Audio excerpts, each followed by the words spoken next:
ang nakakatuwa naman for Aurora Gaming, kahit pa sabihin nating may late game na, teka lang ha, medyo dinadive na pala si Doming. Kahit dito, one shot looking for the angle. Nice counter. Counter mula dito kay Yue. Pero sa sa dito si one shot, makakatakas naman by the fracture. Pero si Sawu ngayon, Edward going in for the lightning form. Mahanap si Kid Bomba, pero mukhang masasapian siya ni Patrick. Hindi naman makakabalik doon sa pwesto at reset lamang para sa Turtle. Airstrike na gamit na Demon Kite secures the Turtle. Pero here comes the beauty of the Phoenix. Makakahanap siya ng isa at si Hiko.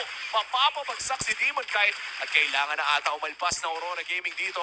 Medyo mahirap ng lumaban pa. That's going to be the Turtle. That's not the direction you want to go. Oo nga, sama lang na yung 2 kills na meron ng Team Spirit. Lahat ng yun ay isaklot pa. Sila ay mabibigyan pa ata. Pero napakakunat ng gatot. Iwasan mo pa rin.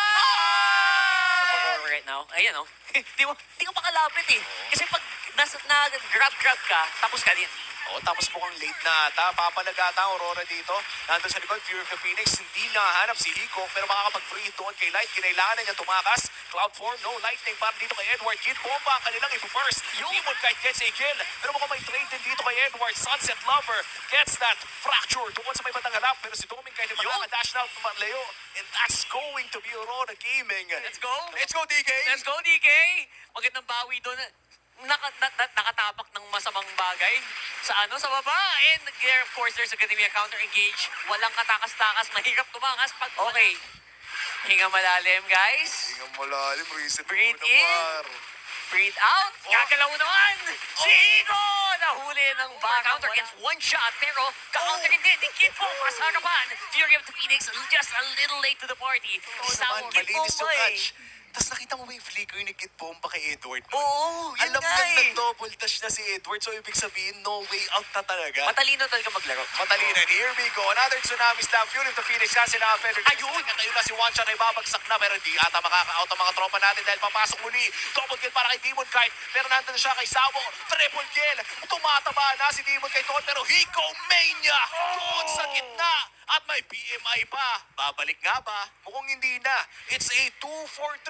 Pero Sunset Lover! Labas na naman ang ibon. Pero babagsak na. Delayed Kahit I wonder kung kaya niyo makipagsabayan ng DPS dito kay Hiko. We'll probably see there in a while.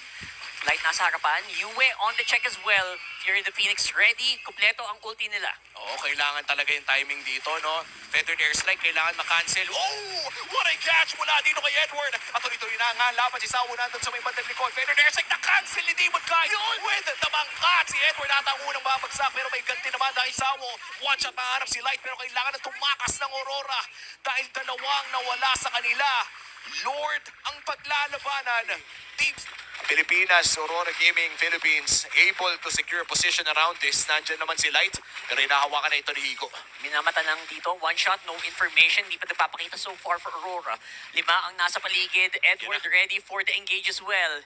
Higo is spotted out. They wanna go for this.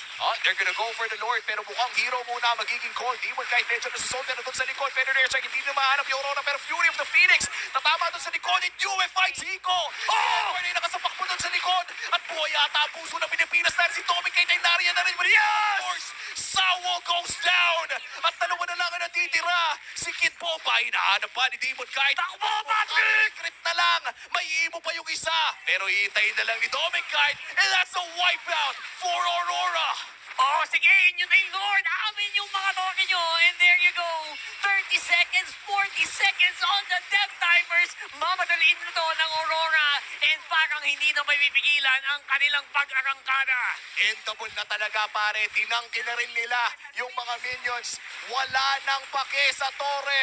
Aurora, lakad matatag. Tuloy ang marcha. Game 1 para sa Pilipinas.